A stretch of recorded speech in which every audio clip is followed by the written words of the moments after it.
हमारे जिन कैलाश, मानसरोवर आदि पावन तीर्थों को चीन बढ़ा चुका है, वहाँ आज भी कैसे कैसे महान सिद्ध और त्रिकालदर्शी योगी महात्मा रहते हैं। हमारे जिन कैलाश, मानसरोवर आदि पावन तीर्थों को जो चीन हड़प चुका है, वहाँ आज भी कैसे कैसे महान तीर्थ, सिद्ध और त्रिकालदर्शी योगी महात्मा रहते हैं। उसके संबंध में कुछ आंखों देखी आश्चर्यजनक सच्ची बातें सुनिए। कुछ समय पूर्व भारत के प्रसिद्ध आर्य सन्यासी महात्मा श्री आनंद स्वामी जी महाराज गृहस्थ रूप में महाशय खुशहाल चंद जी पिलखुआ पधारे थे। उन्होंने अपनी कैलाश मानसरोवर यात्रा के संबंध में बड़े महत्वपूर्ण भाषण दिए थे। उन्हीं में से एक प्रसंग यहाँ प्रस्तुत किया जाता है। मैं कैलाश मानसरोवर की यात्रा पर आया हूँ। कैलाश मानसरोवर जाना एक प्रकार से मृत्यु के साथ खिलवाड़ करना है। वहाँ ऐसी बर्फ पड़ती है कि शरीर ठंड से जम गया ऐसा प्रतीत होता है। मैं जब मानसरोवर और गौरीकुंड पहुँचा, तब मेरे साथियों ने वहाँ स्नान नहीं किया। बहुत अधिक शीत होने के कारण उनकी हिम्मत ही नहीं हुई, पर मैं नहीं माना। मुझसे सबने कहा कि स्वामी जी महाराज, ठंड बहुत है, बर्फ पड़ रही है, आप भी स्नान मत करो। कहीं ठंड में स्नान करने से निमोनिया हो जाएगा तो आप मर जाएंगे। इस पर मैंने उनसे कहा कि जब मेरी पार्वती माता ने, मेरी गौरी माता ने इसमें स्नान किया है, तो भला मैं इसमें स्नान क्यों ना करूं।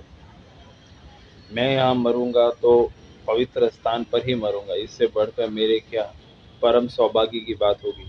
मैंने अपने हाथों से बर्फ हटाकर जब अपने कमंडलू से बर्फ तोड़कर जल भरकर अपने एक हाथ पर डाला, तो ऐसा लगा मानो हाथ ही नहीं है।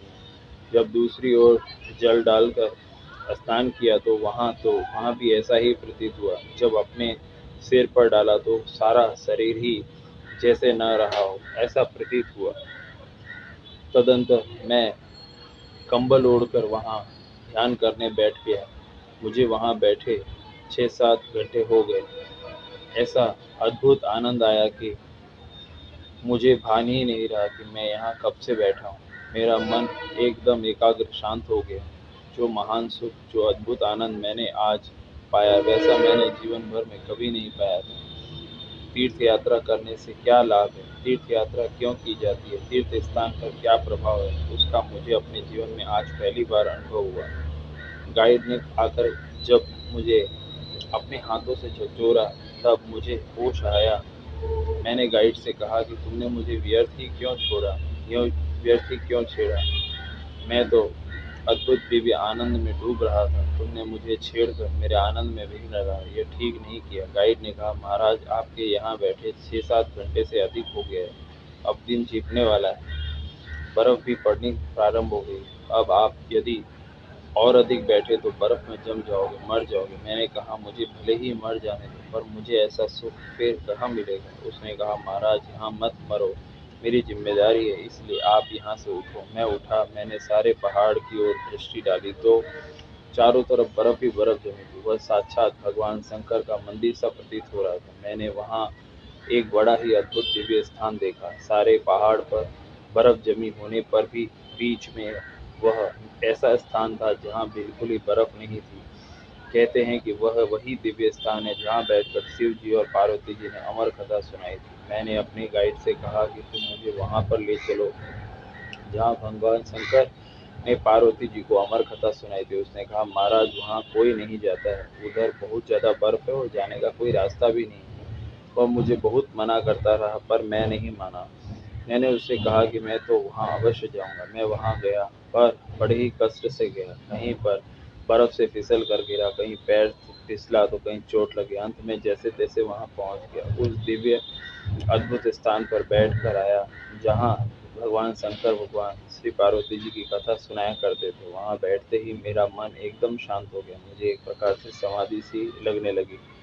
वहाँ से उतरने पर मैंने देखा, एक मद्रासी साधु बेहोशी की हालत में किनारे पर मुर्दा जैसे पड़ा था। कहते हैं कि मना करने पर भी उसने कुंड में स्नान के लिए छलांग लगा दी। उसी से वह ठंड के मारे बेहोश हो गया और अब उसके बचने की कोई आशा नहीं। मैंने गाइड से कहा, तुम साधु को एक चप्पू पर लदवाया फिर उसे बेहोशी की हालत में ही नीचे लाया गया। तदनंतर उसे अग्नि से तपाया गया, तब उसे कुछ होश आया। वहाँ जलाने की लकड़ी बिल्कुल नहीं मिलती है, वृक्षों का भला वहाँ क्या काम। बकरियों की मैंगनी भी वहाँ पर बकरियों की मैंगनी ही वहाँ पर नहीं मिलती है। योगी योगी स्वामी श्री प्रणवानंद जी महाराज मानसरोवर में